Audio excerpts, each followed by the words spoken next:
প্রিয় দেশবাসী, সবাইকে বাংলা নববর্ষ 1432-এর শুভেচ্ছা জানাচ্ছি। শুভ নববর্ষ। পহেলা বৈশাখ আমাদের প্রাণের উৎসব, বাঙালির সার্বজনীন উৎসব।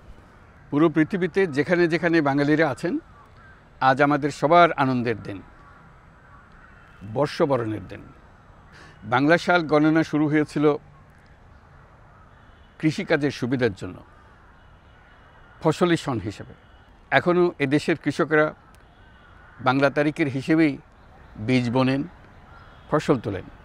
বাংলা নববর্ষের এক অবিচ্ছেদ্য অংশ হালখাতা। এখনকার আধুনিক সময়েও এখনও এই হালখাতার ঐতিহ্যকে ধরে রেখেছেন বাংলাদেশের হাটে বাজারে, শহরে বন্দরে। নববর্ষের বৈশাখী মেলায় বাংলাদেশের জেলায় জেলায় উদ্যোক্তারা সারা দেশে ঐতিহ্যবাহী শীতল পাটি, মাটির হাঁড়ি পাতিল, খেলনা, হাত পাখা ইত্যাদি তৈরি করে নিজেদের সৃজনশীলতাকে তুলে ধরেন এই দিনকে উপলক্ষ করে।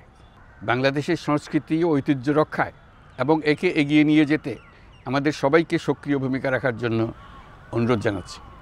আমাদের এইসব ঐতিহ্য যেন আমাদের নিজেদের মধ্যে সীমাবদ্ধ না থাকে। আমাদের সংস্কৃতি যেন আমরা ছড়িয়ে দিতে পারি বিশ্বের দরবারে।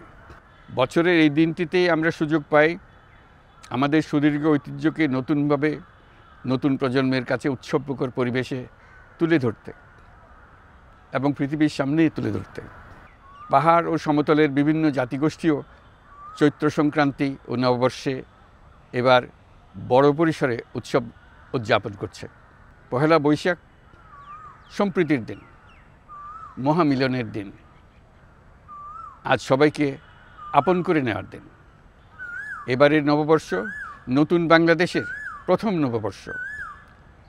আসুন আমরা বিগত বছরগুলোর গ্লানি, দুঃখ বেদনা, অসুন্দর ও অশুভকে ভুলে গিয়ে নতুন প্রত্যয়ে, নতুন উদ্যমে সামনের দিকে এগিয়ে চলি।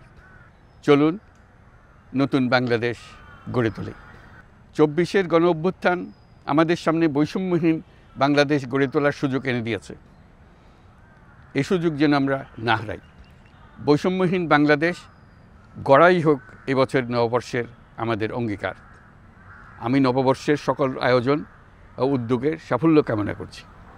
নববর্ষ 1432 আমাদের সবার জন্য শুভদিনের সূচনা করুক।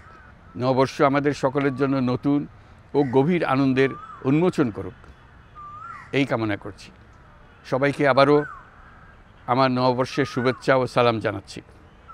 আসসালামু আলাইকুম। মহান আল্লাহ আমাদের সহায় হন।